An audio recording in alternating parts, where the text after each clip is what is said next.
మా వద్ద అణుబాంబులు ఉన్నాయంటూ పాకిస్తాన్ నేతల ప్రేలాపనలు. మరి మేం వాటిని దీపావళి కోసం దాచుకున్నామా అంటూ ప్రధాని నరేంద్ర మోదీ గతంలో చురకలు. ఆపరేషన్ సింధూర్లో భాగంగా అణుబాంబులు వాడకుండానే పాకిస్తాన్లో దీపావళి జరిపించింది భారత్. దేశ ఆయుధ సత్తాను సగర్వంగా చాటుతో పాక్పై దాడి చేసింది. అమ్ములపొదిలోని అత్యాధునిక ఆయుధాలతో ఉగ్ర స్థావరాలపై అగ్గివాన కురిపించింది. ఆత్మాహుతి డ్రోన్లు, స్కాల్ప్ క్షిపణులతో విరుచుకుపడింది. ఉగ్రవాదులకు చెందిన 9 కీలక స్థావరాలను ఎంచుకొని పక్కా ప్రణాళికతో లక్ష్యాలను విజయవంతంగా పూర్తి చేసింది.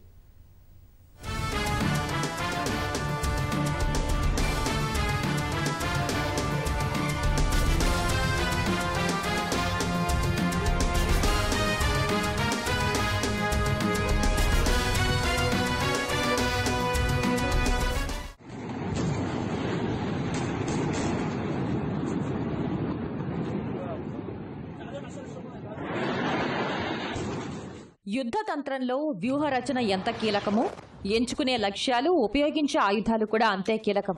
ఆపరేషన్ సింధూర్ కోసం భారత్ వాటి ఎంపిక విషయంలో పక్కాగా వ్యవహరించింది. గత 15 రోజులుగా ఓ ప్రణాళిక ప్రకారం పనిచేసి పాకిస్తాన్ పీఓకేలోని 9 ప్రధాన ఉగ్ర స్థావరాల ఆచూకీని గుర్తించింది. ఇందులో పాక్ భూభాగంలో 4 ఉండగా పీఓకేలో 5 ఉన్నాయి. ఇందులో బహవల్పూర్లోని మర్కజ్ సుబాన్ ఉంది. ఇది సరిహద్దుకు 100 కిలోమీటర్ల దూరంలో ఉంది. జైషే మహమ్మద్ కు దీన్ని ఆపరేషన్ హెడ్ క్వార్టర్ గా వ్యవహరిస్తారు. పుల్వామా దాడి సహా అనేక ఉగ్ర కుట్రలు ఇక్కడే జరిగాయి.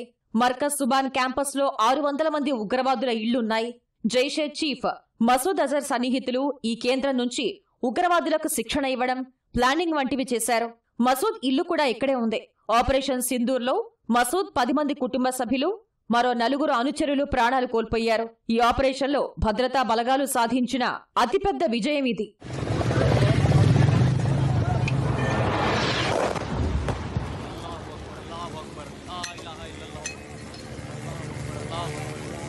ఆపరేషన్ సింధూర్లో ధ్వంసమైన మరో ఉగ్ర కేంద్రం మురిద్కేలోని మర్కజ్ తొయిబాలో ఉన్న లష్కరే తొయిబా హెడ్ క్వార్టర్. ఇది సరిహద్దుకు 30 కిలోమీటర్ల దూరంలో ఉంది. దీనిని ఉగ్రవాదుల విశ్వవిద్యాలయంగా పేర్కొంటారు. ఇది దాదాపు 82 ఎకరాల్లో విస్తరించిన ఉగ్ర క్యాంప్. ఉగ్రవాదాన్ని వ్యాప్తి చేయటంలో ఈ క్యాంపస్దే కీలక పాత్ర. ఇక్కడ దాదాపు 1000 మంది వరకు ఉగ్ర శిక్షణ పొందుతున్నారు. దీని నిర్మాణానికి అల్ ఖైదా అధినేత ఉసామా బిన్ లాడెన్ విరాళం ఇచ్చాడు. 2008 ముంబై ఉగ్రదాడికి పాల్పడిన ఉగ్రవాదుల్లో ఒకడు అజ్మల్ కసబ్ ఇక్కడే శిక్షణ పొందాడు. దాడి కుట్రదారులు తహవ్వుర్ రాణా, డేవిడ్ హెడ్లీ ఈ ఉగ్ర కేంద్రాన్ని సందర్శించారు. లష్కరే చీఫ్ హఫీజ్ సయీద్ కు ఇక్కడ ఇల్లు ఉంది. ఆపరేషన్ సింధూర్లో భాగంగా ధ్వంసం చేసిన మరో ఉగ్ర క్యాంప్ తెహ్రా కలాన్లోని సర్జికల్ క్యాంప్. దీన్ని జమ్మూ కశ్మీర్లోకి ఉగ్రవాదులను పంపేందుకు వినియోగిస్తున్నారు. భారత్లోకి రహస్య సొరంగాలు తవ్వేందుకు, ఆయుధాలు, మత్తు పదార్థాలు రవాణా చేసేందుకు ఇది ప్రధాన launch pad. Pathankot air base పై దాడి చేసిన ఉగ్రవాదులకు ఇక్కడే బ్రెయిన్ వాష్ జరిగింది.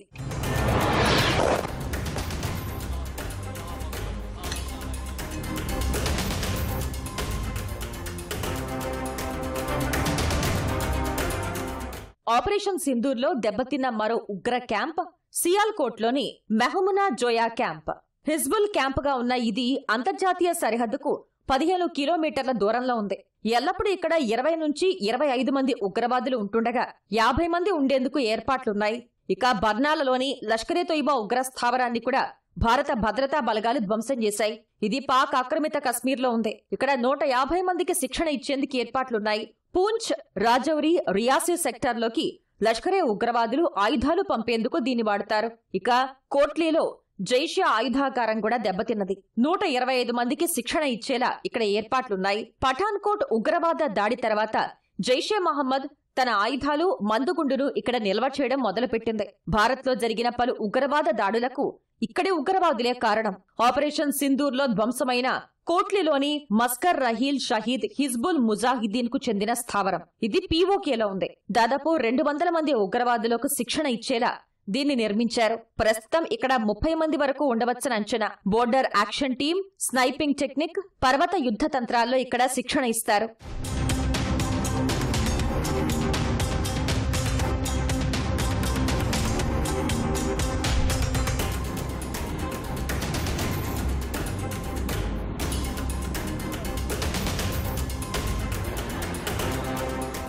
భారత భద్రతా బలగాల దాడిలో దెబ్బతిన్న మరో కీలక ఉగ్ర స్థావరం ముజఫరాబాద్లోని షవాయ్ నాలా క్యాంప్ సరిహద్దుకు 30 కిలోమీటర్ల దూరంలోని పీఓకేలోని తంగ్దర్ సెక్టార్లో ఉంది. లష్కరే ముఠాకు ఇది కీలకమైన క్యాంప్. ఇక్కడ ఆ సంస్థకు చెందిన క్యాడర్ పెద్ద సంఖ్యలో నివాసం ఉంటోంది. లష్కరేలో చేరిన వారిని ఆ సంస్థ అధినేత హఫీజ్ సయీద్ స్వయంగా వచ్చి ఆహ్వానం పలుకుతాడు. పాక్ నిఘా సంస్థ ఐఎస్ఐ కార్యకలాపాలు కూడా ఇక్కడ చురుగ్గా ఉంటాయి. అజ్మల్ కసం ఇక్కడ కూడా శిక్షణ పొందాడు.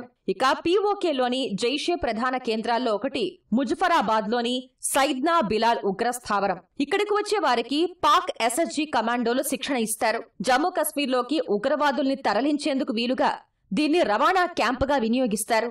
सबसे पहले सवाई नाला कैंप मुजफ्फराबाद, जो कि पीओजेके के लाइन ऑफ कंट्रोल से 30 किलोमीटर दूर है, यह एक लश्कर-ए तौयबा का ट्रेनिंग सेंटर था. सैयदना बिलाल कैंप मुजफ्फराबाद, यह एक जैश मोहम्मद का स्टेजिंग एरिया है. यह हथियार, विस्फोटक और जंगल सर्वाइवल ट्रेनिंग का केंद्र भी था. गुलपुर कैंप कोटली, यह एलओसी से 30 किलोमीटर दूर था. लश्कर-ए तौयबा का बेस था. बरनाला कैंप बिम्बर, यह एलओसी से 9 किलोमीटर दूर है. यहाँ पर हथियार, हैंडलिंग, आईईडी व जंगल सर्वाइवल का प्रशिक्षण केंद्र था. अब्बास कैंप कोटली, यह एलओसी से 13 किलोमीटर दूर है. लश्कर-ए तौयबा का फिदाइन यहाँ तैयार होता था. सर्जल कैंप सियालकोट, यह अंतर्राष्ट्रीय सीमा से 6 किलोमीटर की दूरी पर है. महमूना जाया कैंप सियालकोट, यह 18 से 12 किलोमीटर आईबी से दूर था. मरकज ताइबा मुरीद के, यह आईबी से 18 से 25 किलोमीटर दूरी पर है. मरकज सुभान अल्लाह भावलपुर, यह इंटरनेशनल बाउंड्री से 100 किलोमीटर दूर है. जैश मोहम्मद का मुख्यालय था. यहाँ पर रिक्रूटमेंट, ट्रेनिंग व इंडॉक्ट्रिनेशन का केंद्र भी था. मैं आप सबको बताना चाहती हूँ कि किसी भी सैन्य ठिकाने का निशाना नहीं बनाया गया और अभी तक किसी तरह की नागरिक क्षति की రిపోర్ట్ नहीं है. ఉగ్ర స్థావరాలను పక్కాగా గుర్తించి ధ్వంసం చేయడమే కాదు, ఆపరేషన్ సింధూర్ కోసం ఆయుధాల ఎంపిక విషయంలోనూ పక్కాగా వ్యవహరించింది భారత్. వాస్తవానికి మిలిటరీ ఆపరేషన్లకు ఏ రకం ఆయుధాలు వాడారు అన్నది భద్రతా బలగాలు బయటకు బహిర్గతం చేయవు. అయితే అవి లక్ష్యాలను ఛేదించిన తీరు ఆధారంగా ఓ అంచనాకొస్తుంటారు. ఈ దాడులకు దళాలు ఆత్మాహుతి డ్రోన్లు వాడినట్లు తెలుస్తోంది. వీటిని లాయిటరింగ్ మ్యూనిషన్ గా వ్యవహరిస్తారు. నిర్దేశించిన ప్రాంతాలకు ఇవి చేరుకుని లక్ష్యాలను గుర్తించి వాటిపై విరుచుకుపడతాయి. వీటిలో నిఘా సామర్థ్యం కూడా ఉంటుంది. వీటి వినియోగంతో మన దళాల వైపు ప్రాణ నష్టాన్ని నివారించవచ్చు. దీంతో పాటు కదులుతున్న లక్ష్యాలను ఖచ్చితంగా ఛేదించేందుకు వాడతారు. ఇక రఫేల్ యుద్ధ విమానాల నుంచి స్కాల్ప్ క్షిపణుల్ని కూడా ప్రయోగించి ఉండవచ్చని భావిస్తున్నారు. వీటిని స్ట్రామ్ షాడో అని కూడా అంటారు. 250 కిలోమీటర్ల దూరంలోని లక్ష్యాలను ఛేదించే సామర్థ్యం దీనికుంది. శత్రు దేశాల్లోకి చొచ్చుకు వెళ్లి దాడి చేసేందుకు వీటిని వినియోగిస్తారు.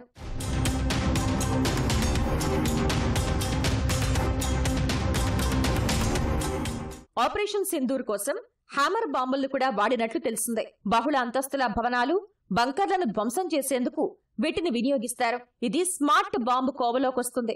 లక్ష్యానికి 50 నుంచి 70 కిలోమీటర్ల దూరం నుంచే ప్రయోగించవచ్చు. ఎంత ఎత్తు నుంచి దీన్ని ప్రయోగిస్తారు అన్న దానిపై ఇది ఆధారపడి ఉంటుంది.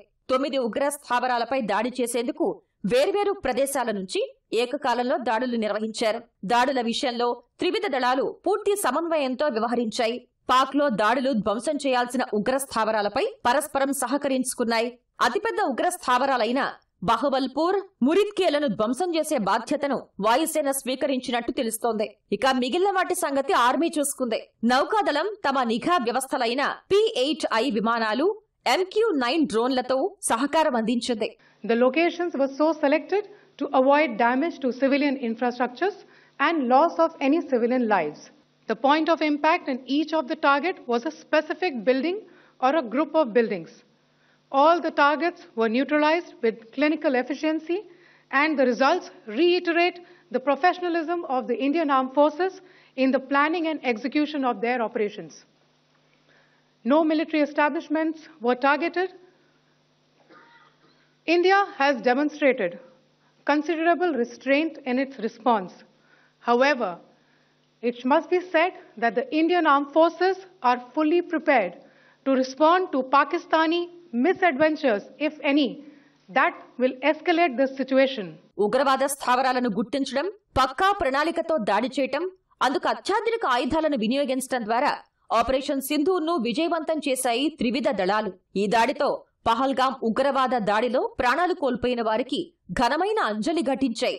ఈ ఉగ్రవాద దాడితో మే 7వ తేదీ అని ప్రతి భారతీయుడు సగర్వంగా చెప్పుకునేలా చేశాయి.